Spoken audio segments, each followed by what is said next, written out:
And thank you once again for taking the time out to watch our videos here at the National Gear.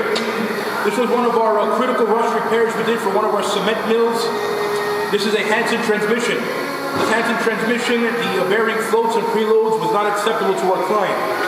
So what we had done is we machined some sleeves, repaired the bearing wearing areas, reset his gears, and reset the bearing floats and preloads to what Hansen recommends. As you can see here, the shaft seal areas we had to repair. Had to repair some bearing wearing areas, replaced every bearing and seal with SKF, and we had this all done for him in 30 hours, gentlemen? Yeah, somewhere around 30 hours. It's now being loaded up onto a truck and heading back to our plant. So do not forget to like, share, and subscribe, and feel free to contact us for any emergency rush repairs, as National Gear Repair offers free freight and free quotes nationwide. Thank you.